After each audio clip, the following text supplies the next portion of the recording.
गरीब माँ बेटियों के जादुई बैंगन। सरला एक विधवा औरत थी और खेती बाड़ी करके वो अपनी दोनों बेटियों का खर्चा चला रही थी। लेकिन अफसोस की बात यह थी कि कुछ समय से वो खेती बाड़ी भी सही से नहीं कर पा रही थी, जिसके चलते वो अपने गांव के मुखिया के पास जाती है। देखिए मुखिया जी, दरअसल बात यह है कि मेरी दोनों बेटियां स्कूल जाती हैं और मैं उनकी फीस नहीं भर पा रही हूँ। उन्हें पढ़ाना मेरा सबसे पहला मकसद है। अगर मैं खेती बाड़ी नहीं करूँगी तो उनकी पढ़ाई के लिए पैसा कैसे आएगा? मुझे तुमसे कुछ पैसे उधार चाहिए। देखो सरला बहन, पैसे तो मैं दे दूंगा, लेकिन पूरे 10% के हिसाब से दूंगा। अगर तुम मंजूर हो तो ले जा सकती हो। क्या कहा? 10% के हिसाब से पैसा दोगे? अरे क्यों मुझ जैसे गरीब पर इतना अत्याचार कर रहे हो मुखिया जी? ज्यादा से ज्यादा 5% पर दे देते। नहीं, मैं हर किसी को 10 का ही देता हूँ। अगर तुम्हें चाहिए तो ले जाओ, वरना मेरे घर के दरवाजे खुले हैं, जा सकती हो। बेचारी सरला बहुत ज्यादा मजबूर होती है और उसे अपनी दोनों बेटियों की पढ़ाई दिखती है, जिसके चलते वो 10% के हिसाब से भी पैसा ले लेती है। और पैसे लेने के बाद वो कुछ पैसा अपनी दोनों बेटियों के स्कूल में भर देती है, तो कुछ पैसा वो खेती बाड़ी में लगा देती है। अगर ये बैंगन की खेती सही से नहीं हुई तो मेरी सारी मेहनत खराब हो जाएगी और मैं अपनी बेटियों की आगे की पढ़ाई भी सही से नहीं करवा पाऊंगी। माँ कहाँ हो आप? जल्दी से यहाँ पर आओ। निधि के कहने पर सरला निधि के पास आती है। माँ, हमें एक बहुत बड़ा सा प्रोजेक्ट करना है, उसके लिए मुझे कुछ पैसे चाहिए। हाँ माँ, अगर हमने प्रोजेक्ट नहीं किया तो हमें फेल कर देंगे हमारे टीचर जी। सरला के पास बचे कुचे जो भी पैसे होते हैं वो भी वो अपनी बेटियों को दे देती है। ये लो निधि, जाओ तुम अपनी पढ़ाई में कोई कमी मत छोड़ना, अच्छे से पढ़ो बेटा। निधि अपनी बहन नंदिनी को लेकर सामान लेने चली जाती है, जिसके बाद वो दोनों बहनें एक ही प्रोजेक्ट पर अच्छे से काम करती हैं और स्कूल में सबमिट करवाने ले आती हैं। लेकिन स्कूल के टीचर उनका प्रोजेक्ट देखकर उनसे कहते हैं, ये क्या बनाया है तुमने? तुम्हें कहा था ना प्रोजेक्ट अच्छा होना चाहिए, तभी तुम्हें आगे के लिए मार्क्स मिल पाएंगे। लेकिन तुमने तो ये प्रोजेक्ट पूरे ही खराब कर दिया है। इसमें तुम्हें पूरे 0 मार्क्स मिलेंगे। टीचर जी, आप हमारी कंडीशन समझिए। आप जानते हैं हमारी माँ कितनी गरीब है। जितने उनके पास पैसे थे हमने उतने में ही प्रोजेक्ट बनाने की कोशिश की। अगर तुम गरीब हो तो इसमें मैंने तुम्हारा ठेका नहीं ले रखा है। जाओ और चली जाओ यहाँ से। मुझसे मार्क्स जोड़ने की उम्मीद भी मत करना। निधि और नंदिनी क्लास में सबसे पीछे जाकर बैठ जाते हैं, जिसके बाद वो दोनों रोने लगती हैं। रोते हुए जब वो अपने घर वापस लौटती हैं तो उसी समय बेचारी सरला खेती बाड़ी करके घर लौटती है। क्या हुआ मेरी प्यारी बच्चियों, तुम रो क्यों रही हो? ये सब आपकी ही वजह से हुआ है। आप सही से जब कमा नहीं सकती तो हमें इतने बड़े स्कूल में डाला ही क्यों था? हाँ माँ, आज हमारे टीचर ने हमारा प्रोजेक्ट भी सबके सामने फेल कर दिया। अब हमारे आगे बढ़ने की कोई चांस नहीं। वो हमें कम पैसों में प्रोजेक्ट बनाने की वजह से फेल भी कर सकते हैं। ऐसा कहकर निधि और नंदिनी वहां से चली जाती हैं, जिसके बाद बेचारी सरला को बहुत दुख होता है और वो अपने मन ही मन सोचने लगती है, हे भगवान, अब मैं क्या करूं? आखिर ये सब मेरे साथ ही क्यों हो रहा है? जब से आनंद जी हमें छोड़ कर गए हैं सब कुछ बर्बाद होता जा रहा है। मैं अपनी दोनों बेटियों की परवरिश भी सही से नहीं कर पा रही हूँ। सरला सूखी रोटी के साथ सूखे प्याज खाकर वापस खेती बाड़ी करने चली जाती है। जैसे वो अपने खेतों में पहुंचती है, वहां उसके बैंगन उग चुके थे, जिसे देखकर वो बहुत ज्यादा हैरान रह जाती है। ये क्या? मैं तो अभी सिर्फ बीज डाल कर गई थी, फिर बीज डालते ही बैंगन कैसे उगाए? अभी तो इन्हें पूरा 1 माह लगने वाला था, लेकिन देखो तो सही। सरला बैंगन तोड़कर देखती है, वो पूरी तरह पक चुके थे। जिसके बाद सरला बैंगन तोड़कर उन्हें अपने साथ घर ले आती है। मेरी प्यारी बेटियों, जरा यहाँ पर आओ। कहीं मैं ही सपना तो नहीं देख रही हूँ? ये देखो, आज ही मैंने अपने खेतों में बीज बोए थे, लेकिन अचानक से बीज होते ही उनमें से बैंगन कैसे उगाए? मुझे अभी तक समझ नहीं आ रहा। ये तो किसी जादू से कम नहीं है। हाँ माँ, आखिर ऐसा हमारे खेतों में है क्या? चलो एक बार जाकर देखते हैं। सरला अपनी दोनों बेटियों के साथ वापस अपने खेतों में लौट कर आती है, जहाँ वो खेतों के बीचों बीच खड़ी होकर हाथ जोड़कर खड़ी हो जाती है। आखिर ये चमत्कार हुआ कैसे? मुझे इस चमत्कार के बारे में जानना है। एक दिन में खेती कैसे हो सकती है? खेती के अंदर जो भी जादुई चीज है वो मेरे सामने प्रकट हो। सरला के इतना कहते ही खेती के अंदर से एक देवी माँ निकलकर प्रकट होती हैं और सरला से कहती हैं, ये जादू मेरी वजह से हुआ है। ये खेत कोई मामूली खेत नहीं बल्कि जादुई खेत है। इस पर तुम जो भी उगाओगी वो भी जादुई बन जाएगा। जैसे कि अब ये बैंगन कोई मामूली बैंगन नहीं बल्कि जादुई बैंगन है। तुमने यहाँ आकर बहुत प्यार और प्रेम और लगन और मेहनत के साथ खेती की है, जो कि मुझे बहुत पसंद आया, इसलिए मैंने तुम्हें ये फल दिया है। देवी माँ, आपने मुझ जैसी गरीब पर इतना रहम किया, मेरे लिए इतना ही काफी है। मैं आपका शुक्रिया अदा करती हूँ। सरला के इतना कहने के बाद सरला और उसकी दोनों बेटियां खेती के अंदर के सारे बैंगनों को तोड़ लेती हैं, जिसके बाद वो घर ले आती हैं और अगले दिन बाजार में जाकर वो तीनों उन बैंगनों को बेच देती हैं, जिसके चलते उन्हें अच्छी खासी कीमत भी मिलती है। ये तो बहुत सारे पैसे हैं। मैंने तो ये सोचा ही नहीं था कि एक दिन में हम इतने सारे पैसे भी कमा पाएंगे। हाँ माँ, निधि बिल्कुल सही कहती है। और माँ, मुझे आपसे कुछ कहना है। आज हमने जो भी आपसे कहा उसके लिए हम दोनों बहनें क्षमा मांगते हैं। हमें आपसे ऐसा नहीं कहना चाहिए था। मेरी बेटियों, तुम्हें मुझसे माफी मांगने की कोई जरूरत नहीं है। ये तो होता ही रहता है, माँ बेटियों की नोकझोंक चलती रहती है। मेरी बात सुनो, तुम्हें बहुत पढ़ना है और अच्छे मुकाम पर पहुंचना है, इसलिए तुम दोनों बहनें पढ़ाई करो और मैं काम करूंगी। नहीं माँ, हम दोनों बहनें पढ़ाई के साथ साथ आपकी मदद भी करवाएंगे। आप अकेले हमारे लिए इतनी मेहनत नहीं करोगी। सरला की अब दोनों बेटियां बहुत समझदार हो चुकी थी। वो उसके साथ काम भी करवाती हैं और अपनी पढ़ाई भी अच्छे से करती हैं। सरला अपनी दोनों बेटियों के साथ जादुई बैंगन की खेती से जादुई बैंगन तोड़ती हैं। उस जादुई बैंगन की खेती की एक खासियत ये भी थी कि चाहे जितने भी बैंगन तोड़ लो, अगले दिन उतने ही बैंगन अपने आप उगाते हैं। चलो अब इन्हें बेच देते हैं। सरला अपनी दोनों बेटियों के साथ सारे बैंगन बाजार में बेच देती है। देखते ही देखते वो अपने ऊपर से मुखिया का 10% का पैसा भी बहुत जल्दी उतार लेती है। धीरे धीरे उनकी सभी परेशानियां दूर हो जाती हैं। निधि और नंदिनी दोनों ही इस बार अपना सबसे अच्छा प्रोजेक्ट बनाकर स्कूल में अपनी टीचर को देने जाते हैं, जिसे देखकर टीचर की भी आंखें फटी की फटी रह जाती हैं। अरे, इतना अच्छा प्रोजेक्ट मैंने पूरी जिंदगी में किसी भी बच्चे का नहीं देखा जितना तुमने अच्छा बनाया है। टीचर जी, ये तो आपकी ही वजह से हुआ है, क्योंकि आप जैसे टीचर हम जैसे गरीब लोगों को बहुत जलील करते हैं, और हम जब जलील होते हैं तो कुछ ना कुछ जिंदगी में नया करते हैं। हाँ टीचर साहब, अगर फिर कभी किसी से कोई प्रोजेक्ट बनवाओगे तो उसकी मेहनत और लगन देखना, ना कि ये देखना कि उसने कितना पैसा लगाया और कितने पैसे में उसने अपना प्रोजेक्ट खत्म किया, क्योंकि पैसों का मूल्य नहीं होता, मूल्य तो इंसान की मेहनत का होता है। नंदिनी और निधि की बातों से स्कूल के टीचर को भी अपनी गलती का एहसास होता है। उस दिन के बाद से वो भी स्कूल के बच्चों पर अत्याचार करना बंद कर देता है, जिसके बाद नंदिनी और निधि अपनी पढ़ाई पूरी करके अच्छी खासी नौकरियां शुरू कर देती है। वहीं सरला जादुई बैंगन की मदद से बहुत सारे गरीब लोगों की भी मदद करती है और अपनी बेटियों के साथ खुशी खुशी रहने लगती है। संतोष और नरेंद्र अपने बेटे गौरव की शादी उर्मिला नाम की एक सुशील कन्या से करा देते हैं, जो कि मासूम के साथ काम करने में सर्वगुण संपन्न थी। शादी की पहली रसोई की रस्म जब वो करती है तो सास ससुर उसके हाथ का खाना खाकर तारीफ करते हुए शगुन देते हैं। हाँ बहू, ये ले हम दोनों की तरफ से शगुन। गौरव बेटा, तूने बहू को कोई शगुन नहीं दिया? गौरव जी, आप तो खाइए। आपको क्या लगता है मेरी जबरदस्ती शादी करा दोगे तो मैं सारे रीति रिवाज मानूंगा? बिल्कुल नहीं। और तुम तो मुझसे दूर रहो, मुझे तुम्हारे साथ का कुछ भी नहीं खाना। बेटा, कैसी बातें कर रहा है?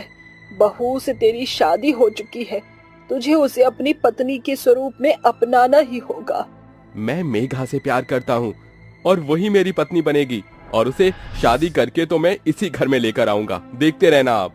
गौरव, आप क्या कह रहे हैं? ये आप किसी और से प्यार करते हैं? मुझसे जबरदस्ती शादी हुई है आपकी? हाँ, ये सच है, और तुम इसे जितना जल्दी स्वीकार कर लोगे तुम्हारे लिए इतना ही अच्छा होगा। ऐसा कहकर गौरव गुस्से में घर से चला जाता है। फिर कैफे में अपनी प्रेमिका मेघा से मिलने जाता है, जहाँ वो दोनों एक दूसरे के गले लगते हैं। मेघा, मैं तुम्हारे बिना और नहीं रह सकता, हम दोनों को जल्द से जल्द शादी कर लेनी चाहिए। मैं भी गौरव तुम्हारे बिना रह नहीं सकती। और तुम्हारी वाइफ का क्या होगा फिर? मुझे उससे कोई मतलब नहीं है, मैं तुमसे शादी करके घर ले जाऊंगा, भले ही उसे सौतन की तरह रहना पड़े। इस तरह कुछ दिन गौरव और मेघा एक दूसरे से छुप छुप कर मिलते हैं। वहीं गौरव घर के अंदर सबसे कटा कटा सा रहता है और सबसे ज्यादा बुरा बर्ताव वो उर्मिला के साथ करता है। यदि उर्मिला उसे चाय भी देती थी तो वो चाय का कप फेंक दिया करता था। लेकिन उर्मिला उसकी सारी नफरत झेलकर उसके घर का, माता पिता का, सबका ख्याल बखूबी रख रही थी। अगले दिन वो मेघा के साथ शादी करके घर लौटता है। दरवाजे पर दोनों को शादी के जोड़े में देखकर उर्मिला की आंखों से आंसू टप टप बहने लगते हैं। देखा माँ जी, मेरी सौतन आ गई।